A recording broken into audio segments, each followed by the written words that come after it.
సేవాభారతి ఆధ్వర్యంలోని వాల్మీకి ఆవాసం నూతన భవనంలో సామూహిక సత్యనారాయణ స్వామి వ్రతాలను ఘనంగా నిర్వహించారు. గ్రామీణ నిరుపేద విద్యార్థులకు ఉచిత భోజన వసతి కల్పిస్తూ సంస్కారంతో కూడిన విద్యను అందిస్తున్న వాల్మీకి ఆవాసంలో ప్రతి ఏటా విద్యా సంవత్సరం ముగింపు సందర్భంగా విద్యార్థుల బంధువులు పురప్రముఖులు సామూహిక సత్యనారాయణ వ్రతాలు నిర్వహించడం ఆనవాయితీగా వస్తుంది.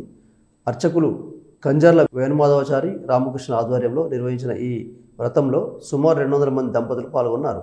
ఫలితాల్ని పూర్వజన్మ కృతం పాపం వ్యాధి రూపేణ పీడిత తచ్చాంతి దౌషధి జప తప హోమ క్రియాదిషు అని చెప్తారు. అంటే మనము పూర్వజన్మల్లో అనేకమైనటువంటి జన్మల్లో చేసినటువంటి కర్మల వల్లనే మనకి ఈ విధంగా ఈరోజు రుణానుబంధ రూపేణ పశుపత్ని సుతాలయ రుణక్షయం క్షయం యాంతి కాతత్ర పరివేదన అని చెప్తారు.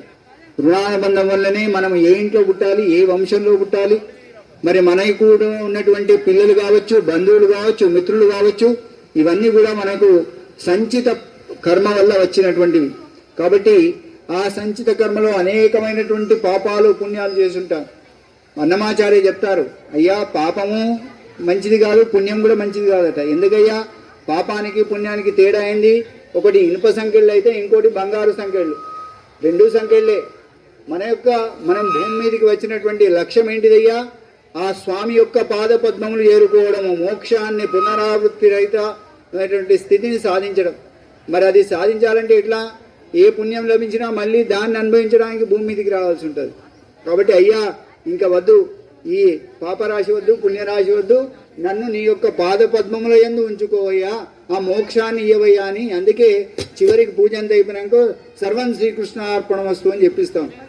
ఇంతకుముందు ఒకసారి పూజ చేసేటప్పుడు, అయ్యా మేమేమో కామ్యం కోసం అడిగినాము, మీరేమో లాస్ట్కు కృష్ణార్పణం వస్తాం అంటున్నారు, మరి మాకెట్లా ఫలితం లభిస్తుంది? అయ్యా నువ్వు ఆ కర్మను ఆయనకే ఇస్తే ఆయన మనకు విశేషమైనటువంటి ఫలితాన్ని ఇస్తాడు. అర్థమైంది?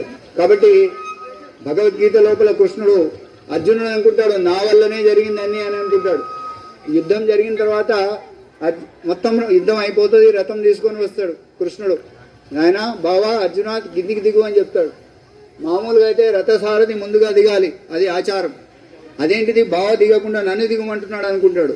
ఏం లేదు, నీకు కావాల్సినవన్నీ తీసుకొని దిగు ఫస్ట్ అని చెప్తాడు. అర్జునుడు ఆయనకు కావాల్సిన గాంధీవము తదితరాలన్నీ తీసుకొని దిగుతాడు. కృష్ణుడు దిగుతాడు.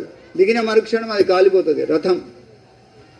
ఏంది బావా ఇట్లా అంటే, అయ్యా ఇది ఎప్పుడో కాలిపోయింది, మరి ఆ భీష్ముడు అట్లాంటి ద్రోణులు అట్లాంటి వాళ్ళు వేసినటువంటి అస్త్రాల వల్ల ఎన్నడో కాలిపోయింది, నేను అక్కడ ఉన్నాను కాబట్టి అది అట్లా ఉంది అని చెప్తాడు.